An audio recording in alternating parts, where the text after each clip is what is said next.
अस्सलाम वालेकुम दोस्तों, आज की इस वीडियो में हम फर्स्ट ईयर केमिस्ट्री के सबसे इम्पॉर्टेंट टॉपिक हाइब्रिडाइजेशन को बाकायदा हम डिस्कस करने जा रहे हैं।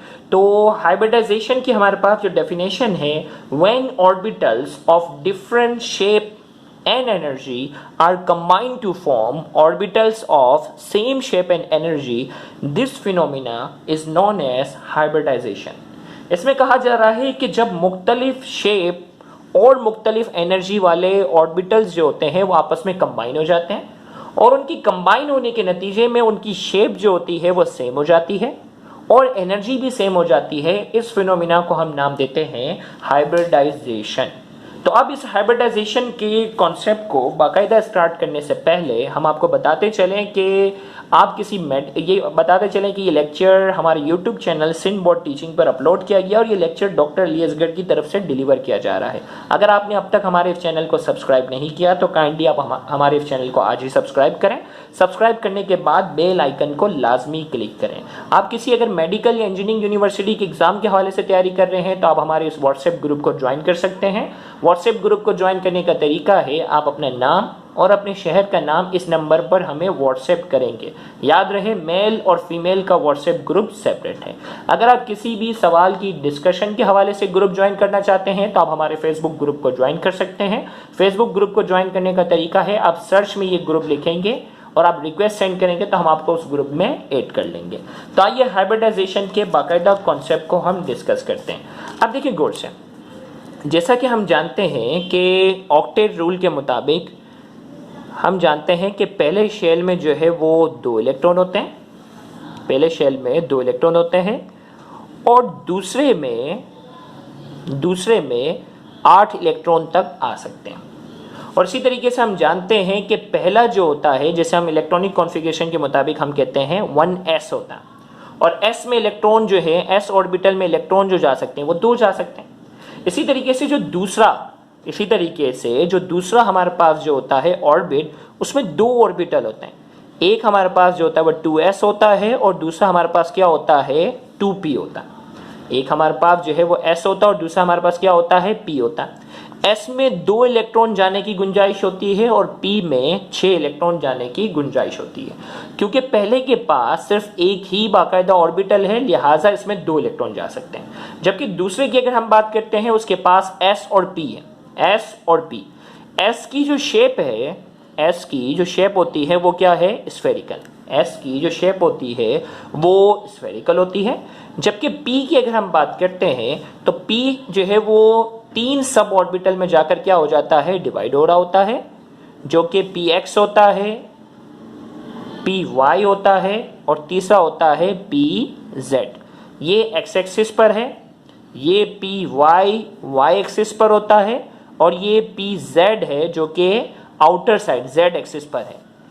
अब होता ये है कि पहले की अगर हम बात करते हैं तो उसके पास तो सिर्फ s है और s की शेप होती है स्फेरिकल ना। एक क्लॉकवाइज मूव करता है इलेक्ट्रॉन तो दूसरा क्या करता है, एंटी क्लॉकवाइज। ये दोनों क्या हो जाते हैं, एक क्लॉकवाइज मूव करता है और दूसरा क्या करता है, एंटी क्लॉकवाइज मूव करता है और इसके पास 2 इलेक्ट्रॉन है। जबकि हम दूसरे ऑर्बिट की बात करते हैं तो दूसरे ऑर्बिट के पास जो है वो 2 ऑर्बिटल है ना। एक हमारे पास क्या है, s। अब ये है कि s वाले इलेक्ट्रॉन जो है वो एक क्लॉकवाइज मूव करेगा तो दूसरा क्या करेगा, एंटी क्लॉकवाइज मूव करेगा। इसी तरीके से p है, p के जो है वो 3 सब ऑर्बिटल आते हैं तो इसमें क्या होंगे, 2 इलेक्ट्रॉन जो है वो px हॉरिजॉन्टल पे मूव करेंगे, एक क्लॉकवाइज तो एक एंटी क्लॉकवाइज। इसी तरीके से 2 इलेक्ट्रॉन जो होंगे वो py में मूव करेंगे, एक क्लॉकवाइज तो एक क्या करेगा, एंटी क्लॉकवाइज। इसी तरीके से 2 इलेक्ट्रॉन जो होंगे वो pz पे मूव करेंगे, एक क्लॉकवाइज मूव करेगा तो दूसरा क्या करेगा, एंटी क्लॉकवाइज मूव करेगा। यानी 2 इलेक्ट्रॉन जो है वो s में है, 2 इलेक्ट्रॉन जो है वो px में है, 2 इलेक्ट्रॉन जो है वो py में है और 2 इलेक्ट्रॉन जो है वो क्या है, pz में। अब s और p ये 2 अलग अलग ऑर्बिटल हैं और इनकी शेप भी अलग है। क्योंकि s की जो शेप होती है वो स्फेरिकल होती है, p की शेप जो होती है वो डम्बेल होती है। p की जो शेप होती है वो कैसी होती है, डम्बेल शेप होती है। तो हमने इसमें कहा कि भाई इसकी s है, इसकी शेप और इसकी एनर्जी अलग है। इसी तरीके से p जो है, इनकी शेप और एनर्जी क्या है, इसकी शेप और एनर्जी जो है वो क्या है, अलग है।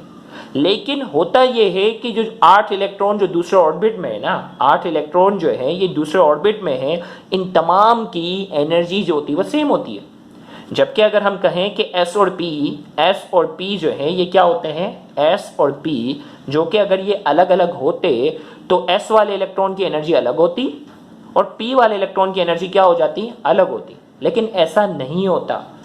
रियलिटी में ये होता है कि इन आठों के आठों इलेक्ट्रॉन की, रियलिटी में क्या होता है, इन आठों के आठों इलेक्ट्रॉन की जो एनर्जी होती है वो सेम होती है।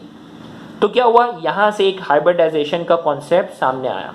भाई अगर 2 S में है और 6 P में है तो P वाले 6 इलेक्ट्रॉन की एनर्जी अलग होनी चाहिए थी, S वाले 2 इलेक्ट्रॉन की एनर्जी क्या होनी चाहिए, अलग होनी चाहिए। भाई दूसरे ऑर्बिट की अगर मैं बात करता हूं ना तो उसमें 8 इलेक्ट्रॉन है, तो 8 इलेक्ट्रॉन है, उसका मतलब क्या है कि S वाले 2 इलेक्ट्रॉन की एनर्जी अलग होती, P वाले 6 इलेक्ट्रॉन की एनर्जी अलग होती। लेकिन रियलिटी में ऐसा नहीं होता। ये इन आठों के आठों इलेक्ट्रॉन की एनर्जी क्या होती है, सेम होती है। तो लिहाजा एक कॉन्सेप्ट आ जाता है, उसे कहते हैं हाइब्रिडाइजेशन। और हाइब्रिडाइजेशन ये कॉन्सेप्ट क्या कहता है, ये S और P आपस में क्या हो जाते हैं, मिल जाते हैं। ये S और P आपस में क्या हो जाते हैं, मिल जाते हैं, और इनके मिलने की वजह से नए ऑर्बिटल बनते हैं जिन तमाम की शेप और एनर्जी क्या होती है, सेम होती है। उन तमाम की शेप और एनर्जी क्या होती है, सेम होती है। वरना अगर ये आपस में कंबाइन ना होते, अगर ये आपस में कंबाइन ना होते तो होता क्या कि S वाले 2 इलेक्ट्रॉन की एनर्जी अलग होती और P वाले 6 इलेक्ट्रॉन की एनर्जी क्या होती, अलग होती। इन तमाम की एनर्जी सेम होने की वजह से एक कॉन्सेप्ट वजूद में आता है, और वो ये कॉन्सेप्ट क्या कहता है कि ये S और P लाजमी क्या होंगे, आपस में मिल चुके होंगे, और मिलने के नतीजे में नए ऑर्बिटल बने होंगे, और नए ऑर्बिटल की शेप और एनर्जी क्या होगी, सेम होगी। हाइब्रिड का लफ्जी मतलब होता है मिल जाना। हाइब्रिड का जो लफ्जी मतलब होता है वो क्या है, आपस में मिल जाना, गुल मिल जाना। तो अब देखो भाई, ये आपस में मिल जाते हैं और इनके मिलने के नतीजे में नए ऑर्बिटल बनते हैं। अब नए ऑर्बिटल किस तरह बनते हैं, उससे पहले मैं आपको डेफिनेशन बताता हूं। When orbitals of different shape and energy, यहां था ना S की जो थी वो शेप भी अलग थी, एनर्जी भी अलग थी, आर कंबाइन, ये S और P आपस में मिल जाते हैं to form orbitals of same shape energy, और ये आपस में क्या हो जाएंगे, ये आपस में क्या होंगे, कंबाइन होंगे, और कंबाइन होने के नतीजे में इनकी शेप और एनर्जी क्या हो जाएगी, सेम हो जाएगी। इस फिनोमिना को हम नाम देते हैं हाइब्रिडाइजेशन। इस फिनोमिना को हम क्या नाम देते हैं, हाइब्रिडाइजेशन। अब ये हाइब्रिडाइजेशन की कितनी किस्म है, 1 बाय 1 सब पे हम आएंगे तो हमें ज्यादा बात क्लियर होगी। तो हम यहाँ इस लेक्चर में सिर्फ बेसिक बना रहे हैं, फिर 1 बाय 1 एक एक मॉलिक्यूल को भी हम डिस्कस करेंगे। टाइप्स ऑफ हाइब्रिडाइजेशन की हम बात करते हैं। There are 3 types of hybridisation.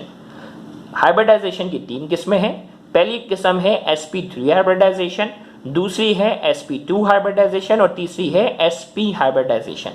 अब होता यह है कि sp3 हाइब्रिडाइजेशन में क्या होगा, एक s के साथ तीनों p जुड़ जाएंगे, तो ये कहलाएगी sp3 हाइब्रिडाइजेशन। sp2 में क्या होगा, एक s के साथ 2 p जुड़ जाएंगे, pz जो है वो नहीं जुड़ेगा। एक s के साथ 2 p जुड़ते हैं तो ये कहलाती है sp2 हाइब्रिडाइजेशन। और sp हाइब्रिडाइजेशन में क्या होगा, जब एक s के साथ एक p, जब एक s के साथ एक p कंबाइन होता है तो उस हाइब्रिडाइजेशन को हम नाम देते हैं sp हाइब्रिडाइजेशन। तो अब देखो sp3 हाइब्रिडाइजेशन, जो कि मैं आपको शेप से थोड़ा सा बताऊंगा डिटेल में। तो हमने कहा कि when 1s and 3p orbital, जब एक s के साथ 3p ऑर्बिटल क्या हो जाते हैं, कंबाइन होते हैं टू फॉर्म 4 ऑर्बिटल्स। इनके कंबाइन होने के नतीजे में जो नए बनने वाले जो ऑर्बिटल होते हैं उनकी तादाद क्या होती है, 4 होती है, और उनकी शेप और एनर्जी भी क्या होगी, सेम होगी। उस हाइब्रिडाइजेशन को हम नाम देते हैं sp3 hybridisation. This hybridisation is known as sp3 hybridisation. अब देखो हुआ क्या, मैं यहाँ डायग्राम से बताता हूँ। भाई ये एक s था और 3 p थे ना, एक px पे था, एक py पे था, और एक क्या था, pz पे था। और sp3 हाइब्रिडाइजेशन में मैंने क्या बताया, sp3 हाइब्रिडाइजेशन में मैंने आपको कहा कि एक s के साथ 3 p क्या हो जाते हैं, जुड़ जाते हैं। एक s के साथ 3 p क्या हो जाते हैं, जुड़ जाते हैं, और इनके जुड़ने के नतीजे में नए बनने वाले ऑर्बिटल, भाई कंबाइन होने वाले जितने ऑर्बिटल होंगे ना, नए बनने वाले भी उतने ही होंगे। sp3 में एक s है और 3 p है, टोटल कितने होंगे, 4। तो नए बनने वाले ऑर्बिटल भी कितने होंगे, 4। तो जब एक s के साथ 3 p ऑर्बिटल आपस में कंबाइन होते हैं, कंबाइन होने के नतीजे में नए बनने वाले जो ऑर्बिटल होते हैं उनकी तादाद होती है 4। 1 2 3 और 4, ये 4 बने। और इसकी जो शेप है उसको नाम दिया जाता है टेट्राहीड्रल। देखो अभी बुनियाद डिस्कस कर रहे हैं। तो हमने कहा कि जब एक s के साथ 3 p ऑर्बिटल आपस में क्या होते हैं, कंबाइन होते हैं, जिसके नतीजे में बनने वाले जो नए ऑर्बिटल होते हैं उनकी तादाद होती है 4, और जो शेप होती है वो टेट्राहीड्रल होती है, और एंगल जो ज़्यादातर होता है वो 109.28 डिग्री। अब कुछ एक्सेप्शन कंडीशन है जिसमें बॉन्ड एंगल में तब्दीली आती है, वो क्या कंडीशन है वो आगे हम डिटेल में डिस्कस करेंगे। तो हमने कहा जब एक s के साथ 3 p ऑर्बिटल क्या हो जाते हैं, आपस में कंबाइन होते हैं, तो नए बनने वाले ऑर्बिटल होते हैं उनकी तादाद होती है 4, शेप होती है टेट्राहीड्रल, और बॉन्ड एंगल होता है 109.28 डिग्री। हर ऑर्बिटल के दरमियान हर जगह एंगल जो होता है 109.28। तो हमने कहा sp3 हाइब्रिडाइजेशन की डेफिनेशन बनी when 1s and 3p orbitals are combined to form 4 orbitals of same shape energy. जब एक s और 3 p आपस में जुड़ेंगे, नए बनने वाले जो ऑर्बिटल होंगे उनकी तादाद होगी 4, जिनकी शेप और एनर्जी क्या होती है, सेम होती है। उस हाइब्रिडाइजेशन को हम नाम देते हैं sp3 हाइब्रिडाइजेशन। तो आप देखो भाई, यहाँ पे भी डायग्राम इन्होंने बनाई हुई है, एक s है 3 p है, आपस में जुड़ते हैं तो नए बनने वाले ऑर्बिटल हैं 4, शेप है टेट्राहीड्रल, और बॉन्ड एंगल जो है वो 109.28 डिग्री है। बाकायदा एप्टीट्यूड में पूछा जाता है एंगल कितना होगा। sp2 में क्या हो रहा है, when 1s and 2p orbital, एक s के साथ क्या होंगे, 2p ऑर्बिटल क्या होंगे, कंबाइन होंगे, are combine to form 3 orbitals of same shape and energy. 3, और भाई एक s है ना, मैंने कहा ना जितने ऑर्बिटल कंबाइन होंगे नए बनने वाले भी उतने होंगे, एक s और 2p टोटल कितने होंगे, 3 ना, तो नए बनने वाले ऑर्बिटल होंगे कितने, 3, जिनकी शेप और एनर्जी जो होगी वो क्या होगी, सेम होगी। This hybridisation is known as sp2 hybridisation. उस हाइब्रिडाइजेशन को हम नाम देते हैं sp2 हाइब्रिडाइजेशन। अब देखो डायग्राम में अगर आप देखें, एक s है और 3 p है। अब sp2 में क्या है भाई, sp2 में ये है कि एक s के साथ 2 p जुड़ रहे हैं, pz आपस में कंबाइन नहीं हो रहा, तो हमने कहा एक s के साथ 2 p क्या हो रहे हैं, एक s के साथ 2 p क्या हो रहे हैं, आपस में कंबाइन हो रहे हैं, जिसके नतीजे में नए बनने वाले ऑर्बिटल कितने होंगे, अब 4 नहीं होंगे, 3 होंगे, क्योंकि जुड़ने वाले 3 हैं तो बनने वाले भी क्या है, बनने वाले भी जो ऑर्बिटल होंगे वो 3 होंगे। तो एक s के साथ 2 p जुड़ रहे हैं, टोटल हो गए 3। तो नए बनने वाले जो ऑर्बिटल हैं वो क्या है, नए बनने वाले जो ऑर्बिटल हैं वो है 3। नए बनने वाले ऑर्बिटल जो है वो 3 हैं, जिनकी शेप और एनर्जी क्या है, जिनकी शेप और एनर्जी क्या है, सेम है। इस शेप का नाम देते हैं ट्राइगोनल प्लेनर। क्या नाम देते हैं इसे हम, इस शेप को हम नाम देते हैं ट्राइगोनल प्लेनर। तीनों एक ही क्या होते हैं, प्लेन पे होते हैं, पंखे के 3 पड़ों की तरह 3 प्लेन पे, 3 एक ही प्लेन पे। अब क्या है, किसने पार्टिसिपेट नहीं किया, किसने पार्टिसिपेट नहीं किया, pz ने, लिहाजा pz ने पार्टिसिपेट नहीं किया, pz जैसा है वैसा का वैसा यहीं आ जाएगा। क्योंकि अगर इसने पार्टिसिपेट किया होता, अगर pz भी इनके साथ मिल गया होता तो एक नई शेप आ जाती, वो टेट्राहीड्रल हो जाती, लेकिन pz ने हिस्सा नहीं लिया, लिहाजा वो जैसा है ऐसे ही था ना, एग्जैक्ट उठा के यहाँ रख दिया, एग्जैक्ट उठाकर मैंने क्या किया है, यहाँ रख दिया pz जैसा। देखो मैंने इसको थोड़ा कलर करके आपको बता दिया कि ये pz क्या है, जैसा है, pz को हमने वैसा ही रखा है, इसने पार्टिसिपेट नहीं किया। और यहाँ जो एंगल आ रहा है ना, एंगल जो है वो कितना है, 120 डिग्री। यहाँ जो एंगल बन रहा है वो कितना बन रहा है, 120 डिग्री जो है ये क्या है, बॉन्ड एंगल बनता है। तो sp2 हाइब्रिडाइजेशन में क्या होता है, एक s के साथ 2 p क्या हो जाते हैं, जुड़ जाते हैं, और जिसके नतीजे में बनने वाले ऑर्बिटल की तादाद 3 होती है, जिनकी शेप और एनर्जी क्या होती है, सेम होती है, और उस शेप को हम नाम देते हैं ट्राइगोनल प्लेनर। और जो बॉन्ड एंगल होता है वो कितना होता है, 120 डिग्री का ये क्या होता है, बॉन्ड एंगल होता है।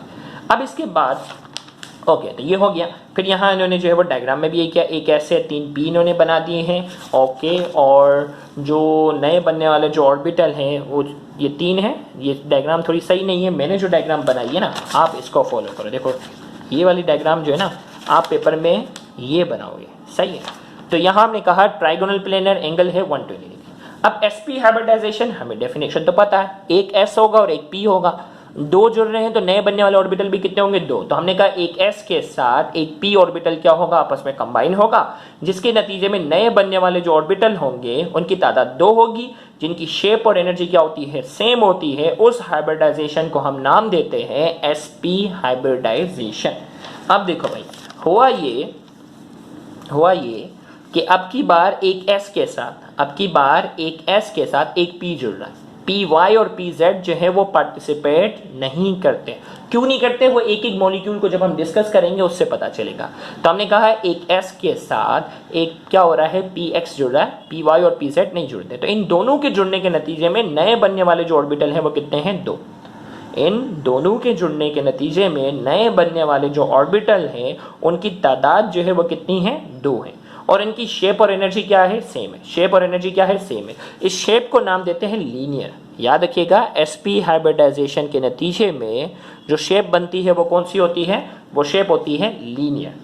तो हमने कहा एक s के साथ एक p जुड़ गया है, नए बनने वाले 2 ऑर्बिटल हैं जिनकी शेप और एनर्जी क्या है, सेम है, और इस शेप को हम क्या नाम देते हैं, लीनियर। अब किसने पार्टिसिपेट नहीं किया, py ने और pz ने। तो py जैसा है वैसा ही बना दो, pz जैसा है वैसा ही बना दो, बिल्कुल एग्जैक्ट उठा के यहाँ रख दिया। pz को भी एग्जैक्ट उठा के यहाँ रखा, तो py को मैंने एग्जैक्ट उठा के यहाँ रखा है, तो ये py हो गया, और pz को मैंने एग्जैक्ट उठाते हुए यहाँ रखा है, यहाँ हो गया। अब मैंने क्या किया, थोड़ा सा शेडिंग कर ली कि ये अनहाइब्रिडाइज है। क्या है ये, अनहाइब्रिडाइज है। इन्होंने हाइब्रिडाइजेशन में हिस्सा नहीं लिया, लिहाजा ये जैसे थे वैसे ही मैंने उठाकर क्या कर दिया है, रख दिया। अब क्योंकि ये लीनियर है ना, लीनियर में बॉन्ड एंगल कितना होता है, 180 डिग्री। लीनियर है ना, बिल्कुल स्ट्रेट है। तो स्ट्रेट में अगर आप यहाँ डी बनाते हुए अगर बात करो, डी बनाते हुए अगर आप बात करो तो एंगल कितना होगा, 180 डिग्री का क्या है, यहाँ जो बॉन्ड एंगल है वो कितना है, 180 डिग्री का यहाँ जो बन रहा है वो बॉन्ड एंगल बनता है। तो इस वीडियो में देखिए यहाँ, फिर इन्होंने भी जो है शेप बनाई, फिर इसमें ये डायग्राम बनाई। तो आप ये डायग्राम ना बनाओ, इट्स क्वाइट कंफ्यूजिंग। आप पेपर में ये वाली डायग्राम आप बनाएंगे। ओके, तो आज की इस वीडियो में मैंने जो है वो हाइब्रिडाइजेशन का एक बेसिक कॉन्सेप्ट जो है वो मैंने आपको दिया है। इसका जो अगला लेक्चर होगा उसमें 1 बाय 1 एक एक मॉलिक्यूल को बाकायदा हम डिस्कस करेंगे। यानी इसके बाद वाली जो वीडियो होगी इसमें मीथेन और इथेन के मॉलिक्यूल को हम डिस्कस करेंगे, फिर वाटर को, फिर अमोनिया को। इस तरीके से 1 बाय 1 हम क्या करेंगे, तमाम मॉलिक्यूल्स के शेप को हम डिस्कस करेंगे जो पेपर में पूछा जाता है। आज का लेक्चर कैसा लगा बेटा, कमेंट में लाजमी आप अपना फीडबैक दें। आपका फीडबैक, अच्छा फीडबैक हमारे लिए एक फ्यूल का किरदार अदा करता है, जिसकी वजह से हम ज़्यादा से ज़्यादा लेक्चर हम रिकॉर्ड करते हैं। तो बेटा वीडियो को लाइक और शेयर ज़्यादा से ज़्यादा करें और हमारे सदका जारिया में हमारा हिस्सा बने। Thank you very much. अल्लाह हाफिज़।